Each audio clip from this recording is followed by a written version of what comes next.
أعوذ من الشیطان الرجیم پناہ مانگتا ہوں میں اللہ کی شیطان مردود سے۔ بسم اللہ الرحمن الرحیم شروع اللہ کا نام لے کر جو بڑا مہربان نہایت رحم والا ہے۔ بسم اللہ الرحمن الرحیم نحمدہ ونصلی علی رسول الکریم اما بعد۔ اللہ تبارک اللہ تعالیٰ کا لاکھ لاکھ شکر ہے کہ جس نے اپنی مخلوق کو اپنے پیارے حبیب کے صدقے پیدا فرمایا، تو ہمیں بھی چاہیے کہ ہم اس رب کریم کی عبادت کریں، اللہ پاک کے دیے ہوئے احکامات پر کاربند رہیں۔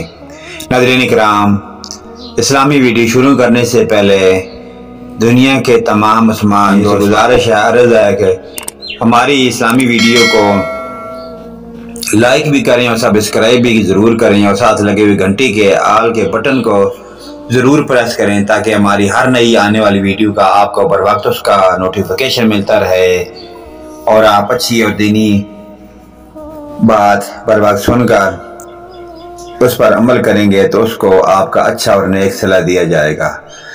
تو چلیے ناظرین، نیکسٹ ویڈیو کی جانب چلتے ہیں۔ بخاری سے یہ حدیث لی گئی ہے، واقعہ حدیث نمبر 3، وحی کی ابتدا، فصل وحی کا بیان، کہ وحی کی ابتدا کیسے ہوئی، آپ صلی اللہ علیہ وسلم پر وحی کی ابتدا کیسے ہوئی۔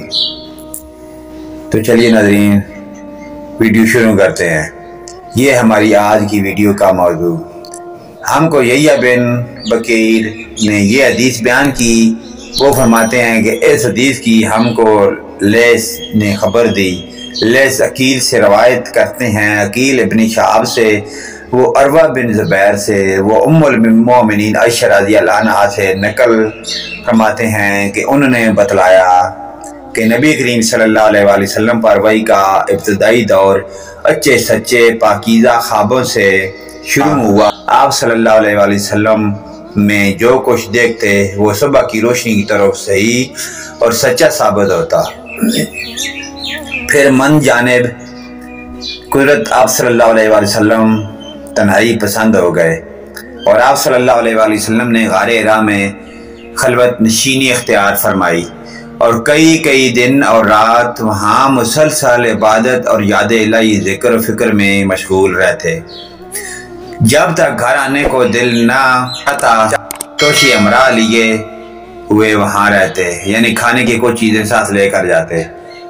توشہ ختم ہونے پر ہی اہلیہ محترمہ خدیجہ رضی اللہ عنہا کے پاس تشریف لاتے اور کچھ توشہ امرا لے کر پھر وہاں جا کر خلوت گزین ہو جاتے، یعنی کہ عبادت میں مصروف ہو جاتے۔ یہی طریقہ جاری رہا یہاں تک کہ آپ صلی اللہ علیہ وسلم پر حق منکشف ہو گیا، اور آپ صلی اللہ علیہ وسلم ہی میں قیام پذیر تھے کہ اچانک جبرائیل علیہ السلام آپ صلی اللہ علیہ وسلم کے پاس حاضر ہوئے اور فرمانے لگے کہ اے محمد پڑھو۔ آپ صلی اللہ علیہ وسلم فرماتے ہیں کہ میں نے کہا کہ میں پڑھنا نہیں جانتا۔ آپ صلی اللہ علیہ وسلم فرماتے ہیں کہ فرشتے نے مجھے پکڑ کر اتنے زور سے بھینچا، یعنی کھینچا، کہ میری طاقت جواب دے گئی، پھر مجھے چھوڑ کر کہا کہ پڑھو۔ میں نے پھر وہی جواب دیا کہ میں پڑھا ہوا نہیں ہوں۔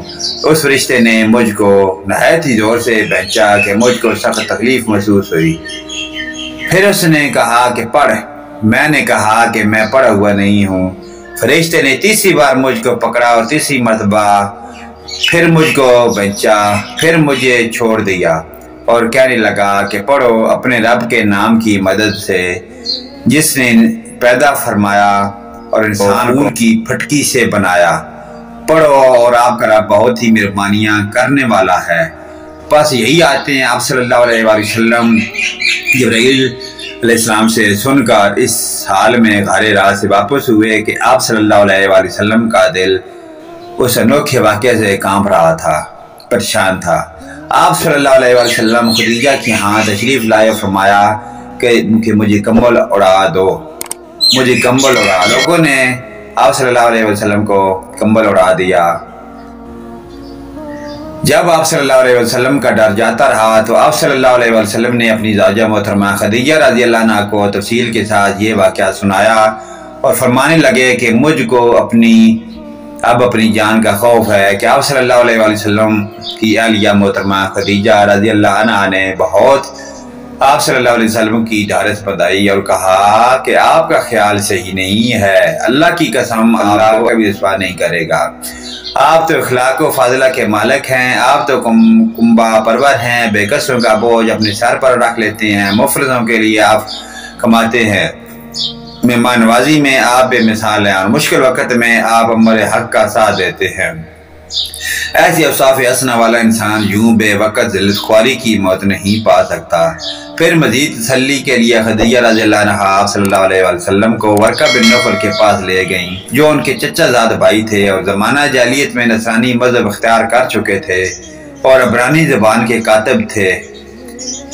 عبرانی چنانچہ انجیل کو جب حسب منشائے خداوندی عبرانی زبان میں لکھا کرتے تھے، انجیل سریانی زبان میں نازل ہوئی تھی، پھر اس کا ترجمہ عبرانی زبان میں ہوا، ورقہ اسی کو لکھتے تھے۔ پیارے دوستوں اور پیارے بھائیوں، آپ صلی اللہ علیہ وسلم کی زندگی پر آپ نے وحی کا بیان، اسی طرح آپ اچھی اور نئی ویڈیو ہماری سننے کے لیے ہمارے ویڈیو کو لائک اور سبسکرائب کرتے رہیں۔ اللہ پاک آپ کو نئے کمال نئے کام کرنے کی توفیق عطا فرمائے۔ نیکسٹ ویڈیو لے کر آپ کی خدمت میں ہم دوبارہ حاضر ہوں گے۔ اجازت دیں، آمین ثم آمین یا رب العالمین، وآخرنا دعوانا ان الحمدللہ رب العالمین۔